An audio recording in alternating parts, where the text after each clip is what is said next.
ही offer तुम्ही स्वीकारलीत याचंच मला जास्त आश्चर्य वाटतंय. गोव्याच्या समुद्रात न रोज कितीतरी अपघात होतात. त्याच्या बातम्या मुंबईतही येतातच ना. मग अमृता कशी आता? गोवा इकडून किती लांब आहे? बाय रोड 10-12 तास आणि विमानाने 2 तास. का? आमच्या घरातल्या या काही गोष्टींपासून तू जरा लांबच राहा. जानकी ताईला काय झालंय काही कळतच नाहीये. काय झालंय म्हणजे? अगं काय नाही, एकटी एकटीच बसलेली असते.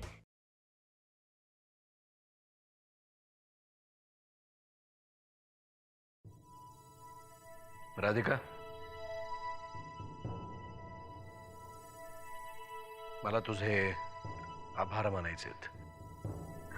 आभार का? मी हॉटेलमध्ये जेवणाची ऑर्डर दिली म्हणून? ते तर आहेच, पण बस ना. हां, थँक्स.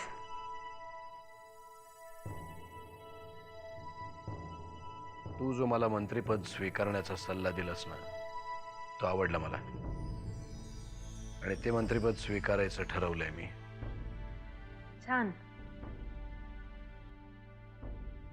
पण आज युगंधराबाईंच्या घरावर इन्कम टॅक्सची धाड पाडून ठोस असं काहीच निष्पन्न नाही झालं.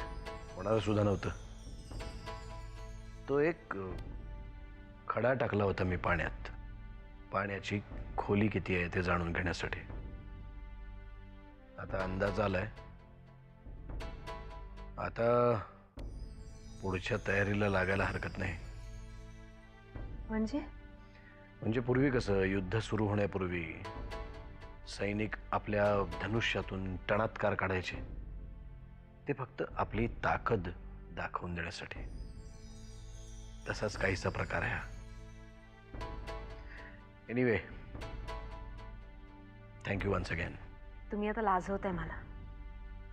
सारखे सारखे माझे आभार मानू नका, कारण तुम्ही आत्ता जे आहात त्यापेक्षा खूप काही याआधी तुम्ही अचीव करायला हवं होतं. नशिबावर पूर्ण विश्वास आहे माझा राधिका. वेळेच्या आधी आणि नशिबापेक्षा जास्त कोणालाही काही मिळत नाही.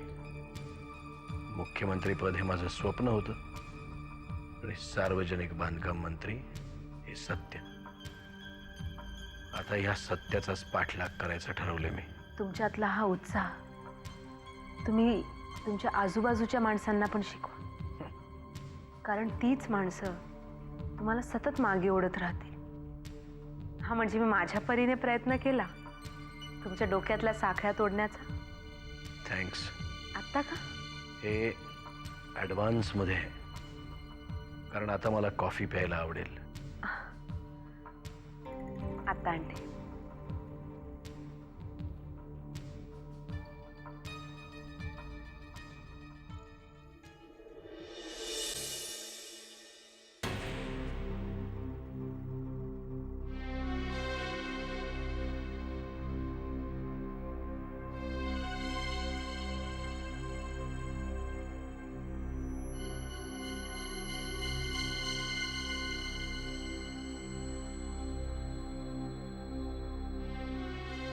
काय झालं अमृता? चेहरा कसा पाडून बसलीस? आर्यन, गण्याचा फोन आला होता. तो माझ्याशी बोलत होता, इतक्यात फोन कट झाला. मग त्या टेन्शन घेण्यासारखं काय? तो जानकीबद्दल बोलत होता. जानकीबद्दल? काय? जानकीबद्दल काय बोलत होता? जानकी हल्ली खूप विचित्र वागते रे. म्हणजे एकटीच बसलेली असते, कोणाशी बोलत नाही, असं काहीतरी सांगत होता. पण इतक्यात फोन कट झाला, किंवा कट केला.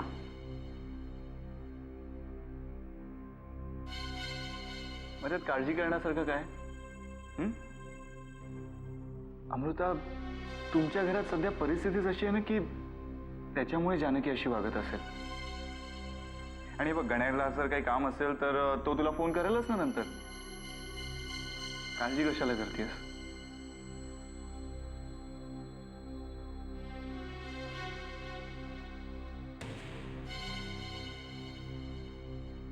आर्यन, मला जानकीची खूप काळजी वाटते रे.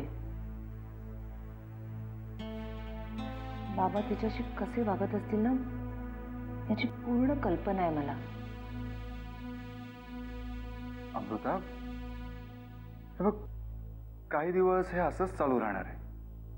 म्हणजे सगळेच जरा विचित्र वागणार आहेत, पण म्हणून काय आपण हार मानायची का? नाही ना. आणि तू काळजी कशाला करतेस? मी आहे ना. मी सगळं व्यवस्थित करीन. हं?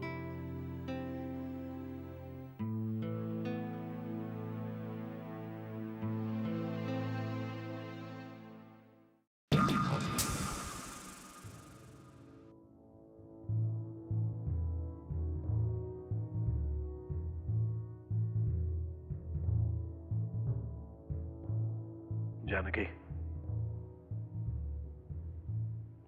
जानकी,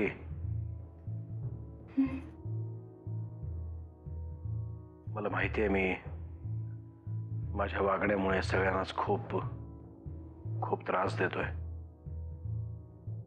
सकाळी तुला सुद्धा खूप ओरडलो मी. नाही नाही, उलट माझं चुकलं. माझं लक्ष नव्हतं ना तुमच्या बोलण्याकडे.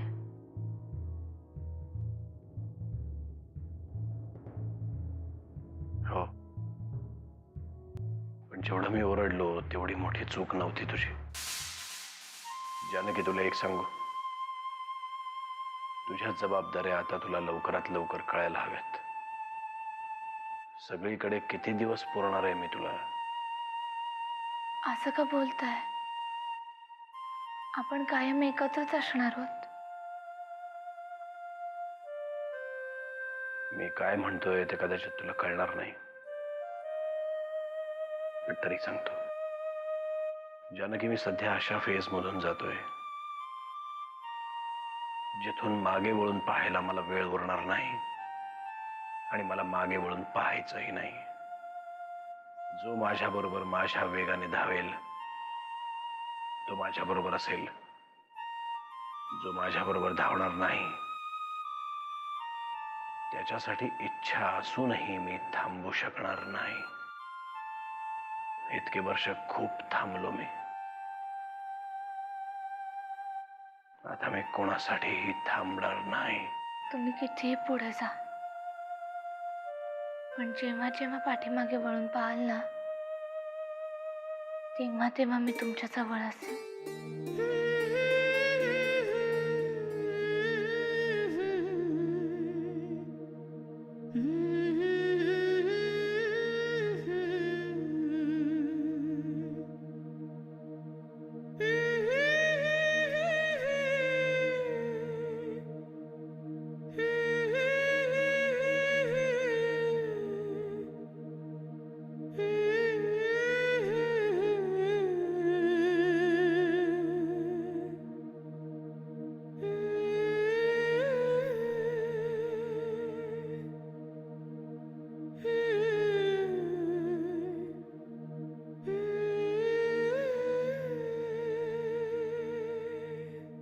अहो,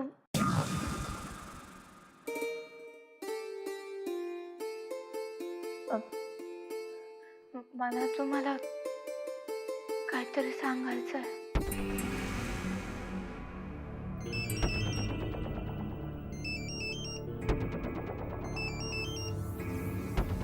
एवढ्या रात्री कोणाचा फोन आहे?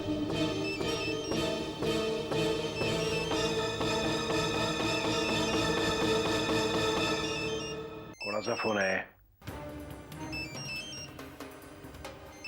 अमृताचा.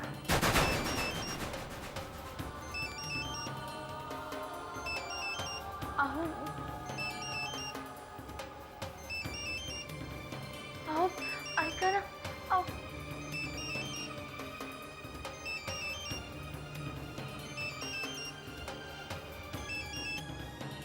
एवढ्या रात्री कशाला फोन केलास? स्वीटहार्ट, तुला गुड नाईट विश करायला फोन केलाय. आर्यन, मी तुला परत परत सांगतेय, माझ्या सहनशक्तीचा अंत पाहू नकोस. जानकी, हे बघ, मला तुझा अंत नाही, तुला पाहिजे. सांग ना, कधी येतेस इकडे? आर्यन, तुला जर असं वाटत असेल की अमृताला काही करण्याची धमकी देऊन तू माझ्याकडून वाटेल ते करून घेशील तर... एक मिनिट जानकी, हे बघ, मी तुला या आधीही सांगितलंय आणि आज पुन्हा सांगतो. जानकी, मी जे सांगेन तुला तेच करावं लागेल. आणि हे बघ, मी नुसत्या पोकळ धमक्या देत नाही. मी जे बोलतो ते मी करून दाखवतो, दाखवीनच. बरं, मी फोन या कारणासाठी केलं होतं की तुझ्या भावाचा फोन आला होता अमृताला. खूप घाबरला होता तो. कोणाची भीती वाटते ग त्याला? माझी नाही, कारण माझी भीती तर तुला वाटायला पाहिजे जानकी. आर्यन, आर्यन, ज्या दिवशी तू भेटशील ना त्या दिवशी मी... त्या दिवशी नाही, उद्या. उद्या आपण भेटतोय जानकी. उद्या मला भेट, मग तुझी सगळी टेन्शन्स मी दूर करीन जानकी. मी वाट पाहतोय तुझी. बाय स्वीटी.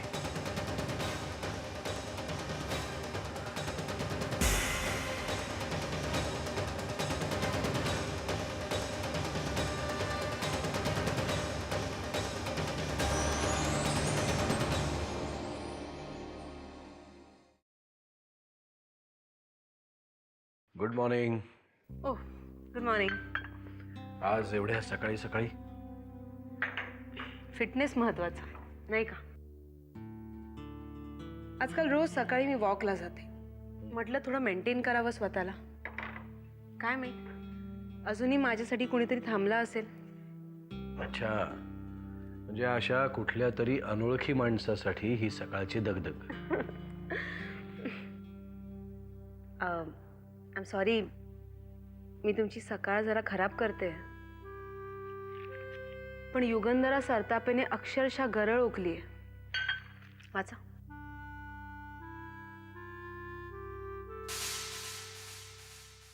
मी तुला म्हणालो होतो ना, हा त्यांनी टणात्कार काढलाय त्यांच्या धनुष्याचा. मग ह्यावर आपली रिॲक्शन काय असणार? दुर्लक्ष. का? म्हणजे तिची अपेक्षा असताना आपण वार करायचा नाही.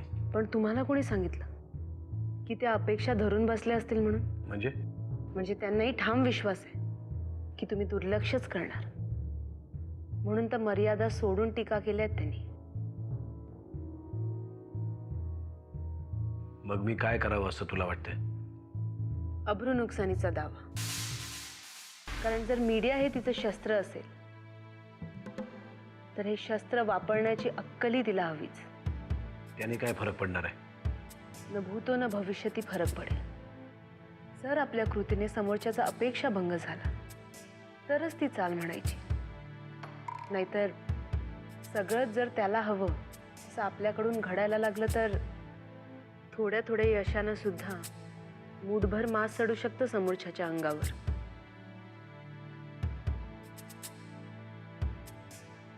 जास्तीत जास्त काय नुकसान होईल तिचं?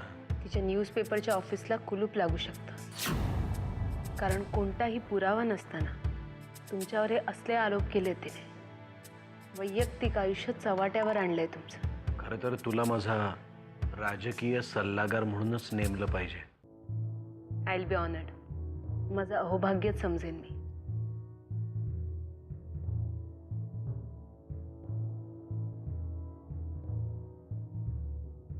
वाकणीस, सोमण वकिलांना फोन करा. त्यांच्या सुपीक डोक्यात नवीन कल्पनांची पेरणी करायची तयारी करा. भेटायला बोलवा त्यांना. हो हो, मी सांगतो त्याप्रमाणे करा. आजच्या आज भेटायला बोलवा त्यांना.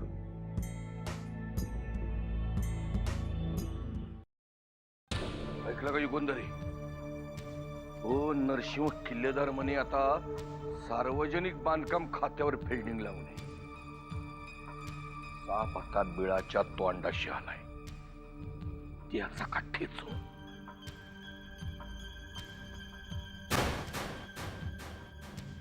खरं तर मला याची कोण यापूर्वीच लागली होती. एकेकाळी मुख्यमंत्री पदाचा दावेदार आता या पदावर समाधान मानतोय. यालाच म्हणतात दुधाची ताण ताकावर भागवणे. मी तर विचार करतोय की त्याला ताक तरी नीट पिऊ द्यायचं का नाही. तू कशाला काळजी करतोयस ना? पावण्याच्या काठीने साप मरतोय ना, तर मरू दे ना. आपण कशाला भुई दोपटायची?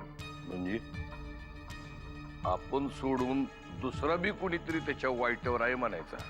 पाथर्डीचे आमदार पाथरकर याच खात्याकडे डोळे लावून बसले. हा, आता नरसिंहासमोर ते ताकदीने कमी पडतील, पण सहजासहजी मागे नक्कीच हटणार नाही. आणि त्यांना काही कमी पडलं तर आपल्याकडनं पुरवू ना. तसं पाहिलं तर पाथरकर नरसिंहाच्या विरोधी कट्टातले, त्यामुळे मला नाही वाटत त्यांना आणखी काही हवा भरावी लागेल. तसं नाहीये जाणार. पूर्वी एका पदासाठी आपण युतीचा उमेदवार पाडून याच पाथरकरांना निवडून आणलं होतं. त्यांना म्हणा आता उपकाराची परतफेड करा, आणि जर त्यांच्या मनात नसेल तर त्यांना बळे तयार करा आणि नरसिंहाच्या विरोधात उभं करा. वा युगंधरे वा. आता राजकारण सुरू झाल्यासारखं वाटतंय. या नरशिवाला म्हणावं, अंगाला कितीही माती लावली तरी आखाड्यात पैलवान उघडाच असतो. कामाला लाग जाना, वेळ फार कमी आहे.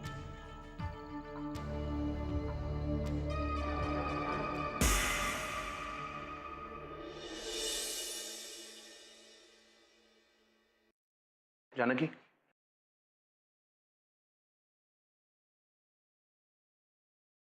दादा गेला? हो, आत्ताच. का तुमचं काही काम? नाही, अजिबातच काही काम नव्हतं. आणि असतं तरी त्याच्याशी बोललो नसतो मी. त्याचा असा समज झालाय की अमृताचं कन्यादान मीच केलंय. तुम्ही त्यांच्याशी बोलून का नाही पाहत? काही उपयोग नाही व्हायचा. कारण आपली बाजू जेवढी आपण मांडायचा प्रयत्न करू ना, तेवढं त्याला वाटत राहील की आपणच गुन्हेगार आहोत. ते कधी ना कधीतरी शांत होतीलच ना. लहानपणापासून ओळखतो मी त्याला. यावेळेला खूप त्रास देईल तो, आपल्यालाही आणि स्वतःलाही. एनिवे, आत्याशी बोलणं झालं माझं. सकाळी फोन आला होता तिचा. तिच्याशी सुद्धा काय बोलावं तेच कळत नव्हतं मला. सध्या तरी काही नको. पण सांगायला तर हवंच ना. कारण हे जे काही होऊन बसलंय ना, हे आता फक्त आत्या येऊनच सावरू शकते. म्हणून तर त्यांना पहिल्यांदा इकडे येऊ दे. उगीच ह्या ऐकून त्यांना तिकडे काही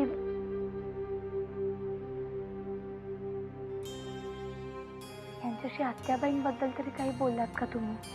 काही नाही. सध्या साधं बोलत नाही आम्ही एकमेकांशी. कुठल्याही विषयावरची चर्चा लांबच राहिली. काही नाही. आणि यावेळेला मी पण ठरवलंय, मी 4-4 वेळा जाऊन त्याच्याशी नाही बोलणार. दर वेळेला करतो मी ते. पण ह्या वेळेला फुकटची शिक्षा आता ह्यापुढे मी भोगणार नाही. बामन दादा, आता तुम्ही तर शेवटची आशा आहात ना. तुम्ही जसं वागायला लागलात तर चालकी सगळ्यांचं सगळं कसं भलं होईल हे बघण्याचा ठेका नाही घेतलाय ग मी. मलाही राग येऊ शकतो. शेवटी मीही किल्लेदारच आहे.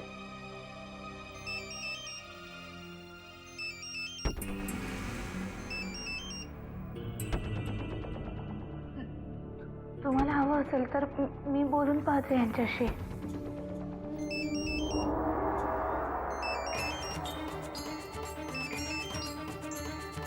घे ना फोन. कुणाचं काही महत्वाचं काम असेल घे घे. मी नंतर बोलतो तुझ्याशी. घे.